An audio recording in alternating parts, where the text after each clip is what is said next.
देश के शहीदों के नाम जय श्री राम। जय श्री राम। मैं देश के शहीदों के नाम अपनी पंक्तियां समर्पित करती हूँ और उसके बाद आमंत्रित करती हूँ आदरणीय मनवीर मधुर जी को, वो आप तक पहुंचेंगे। मैं प्रणाम करती हूँ सैनिकों को और उन्हीं को समर्पित करती हूँ और देश की सेना में वो उन सभी सैनिकों को जिन्होंने सर्वस्व निछावर किया है, मां भारती के लिए अपना सर्वोच्च बलिदान दिया है, समर्पित करती हूँ।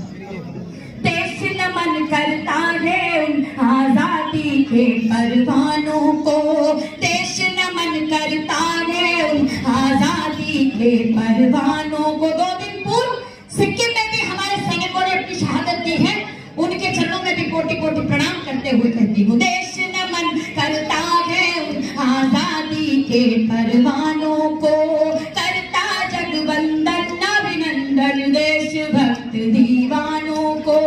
नमन तिरंगा नमन भारती नमन गीत नवले बोलो, नमन तिरंगा नमन भारती नमन गीत नवले बोलो।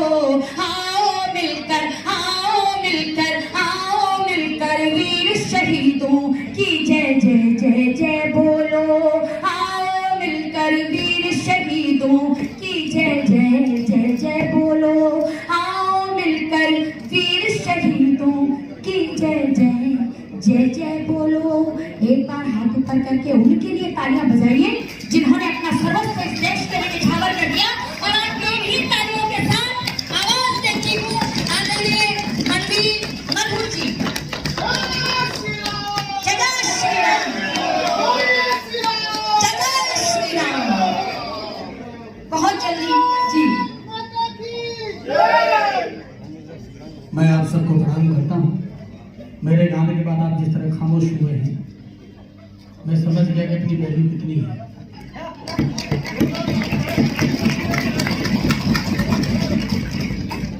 रुचि जी ने आपसे ताली बजवाई। जो कवि आया उसने कहा हाथ उठा के ताली बजाओ, आपने बजाई। जोर से ताली बजाओ, आपने बजाई। अब आपकी इतनी समझ में तो आ गया होगा कि इतने वर्षों तक गुलाम क्यों रहे। जब सबका कहना मानोगे तो यही है। आप जैसे भोले लोगों को मैं देख रहा हूं, जैसा बोलते वैसा कर लेते हैं। भोला समझते हैं। मेरा मित्र है मथुरा में भोला, मनीष चतुर्वेदी, बेहद भोला। मुझसे बोला सोच रहा हूं भाई साहब त्योहार आने वाला है, बीवी ले आऊं। तो मैंने कहा किसकी? अरे बोले अपनी। तो मैंने कहा जब अपनी लानी है तो मुझसे क्यों पूछ रहा है भाई?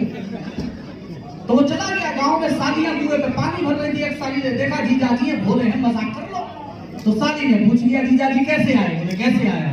बीवी लेने आया। साली ने कहा जिसे आप लेने आए हो वो तो विधवा हो। भाई इतना भोला वापस लौट आया। बोले फिर क्या लेके जाना? घर आया तो माँ ने पूछा, बोले बहू लेके नहीं आया। अरे बोले उसे क्या लेके आता, वो तो विधवा हो गई। तो माँ ने कहा विधवा हो गई मतलब तेरे होते हुए वो कैसे विधवा हो सकती है? तो उसने कहा मेरे रहते हुए तू कैसे विधवा होगी? और जितने खामोश होते हैं आपकी तालियां भी ठहाके भी आनंददायक उत्सव मनाना। माँ ने माथा ठोका, बोले नालायक मैं तो इसलिए विधवा हो गई कि तेरा बाप मर गया था। उसने कहा हो सकता उसका भी बाप मर गया हो। तो इतने भोले भी मत करो। सही वक्त की प्रतिक्रिया आनंद देती है। हमारी आदरणीय एडवोकेट यहाँ पर बैठी हैं प्रतिभा देसाई जी, गुजरात से हैं। हमारे श्रद्धेय पूज्य कपिल स्वामी जी यहाँ पर हैं। हमारे राजेंद्र खड़के जी यहाँ पर हैं। आदरणीय हमारे पूर्व मुख्यमंत्री तीरथ सिंह रावत जी हैं। तमाम सारे महत्वपूर्ण लोग हैं। हमारे राजेश भाई जिनके कारण मैं आज यहाँ हूँ। और आनंद लीजिए। उत्सव कभी खामोशी के साथ नहीं मनाया जाता। उत्सव महोत्सव उमंग के साथ, उत्साह के साथ मनाया जाता है। मैं कुछ पंक्तियां पढ़ना शुरू करूं। राम का जिक्र किया। कविता क्या है ये समझ लीजिए। और मैं तो आपको बता रहा हूं, मैं तो यूपी से आया हूं। यूपी वाले बहुत देख रहे थे, मनोज भैया यहाँ पे कर रहे थे, कहा यूपी वाले चिल्ला रहे थे। हम बड़े बताने की जरूरत नहीं, यूपी वाले हरकतों से ही समझ में आ जाते हैं। आधे को उधर से उठा हाथ।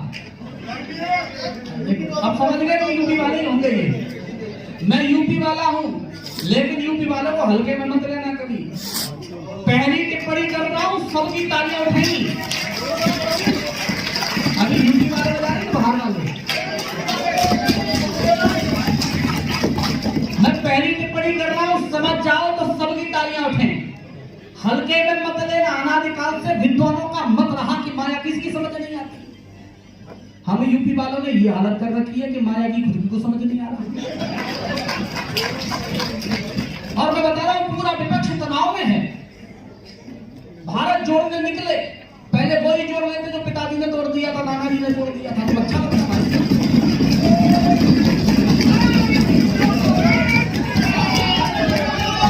यार मेरी आज तक समझ में नहीं है, इस परिवार के लोग शांति से सब रहे, उसमें परिवार को जोड़ने का मन कहां से आ गया। जोड़ से ताऊ ने अलग कर दिया था, लेकिन वैसा नहीं होगा तो सबका अपना वो है। लोग कहते हैं अच्छे दिन नहीं आए तो तरीका सबका अलग है। एक कर्मचारी को आप अधिकारी बनवा दीजिए, उसके अच्छे दिन आ गए। एक बेरोजगार को आप रोजगार दिलवा दीजिए, उसके अच्छे दिन आ गए। आप चाहें तो राहुल गांधी की शादी भी करा सकते हैं। तो अच्छे दिन का तरीका अपना अपना अलग है। लेकिन मेरी टिप्पणी पर आपकी तालियां उठें, क्या ये अच्छे दिन नहीं है?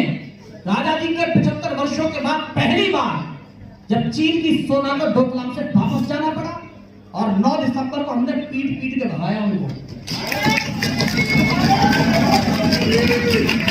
और ये विश्व समझ ले, अंधेरा चीर कर रखते उसे दिनमान कहते हैं।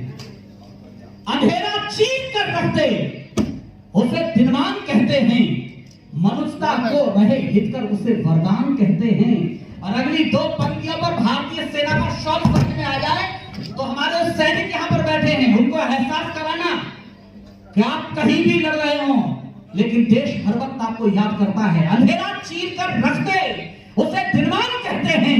मनुष्यता को रहे हितकर उसे वरदान कहते हैं। उसी के घर में खुद सब धर्म के अड्डे, जहां वाले इसी तेवर को हिंदुस्तान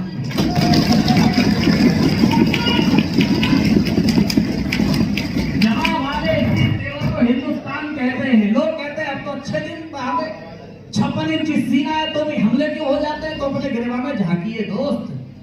अगर लालच में गैरों की वफादारी नहीं करते, अगर लालच में गैरों की वफादारी नहीं करते, कभी दुश्मन यहां आने की तैयारी नहीं करते।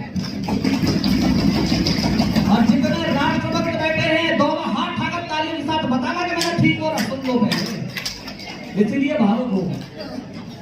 अगर लालच में गैरों की वफादारी नहीं करते, कभी दुश्मन यहां आने की तैयारी नहीं करते। गुलामी आज तक हमने कभी भोगी नहीं होती अगर इस देश के कुछ लोग गद्दारी नहीं करते।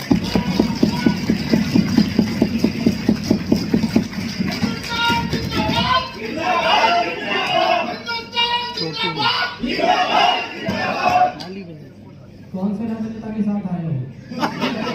ये लयात्मक नारे वही चलते हैं, लेकिन आपको मैं प्रणाम करता हूं। देखिए आनंद लीजिए, मैं सही बता रहा हूं। हम भ्रष्टाचार में कितने परिपक्व आप सोच भी नहीं सकते।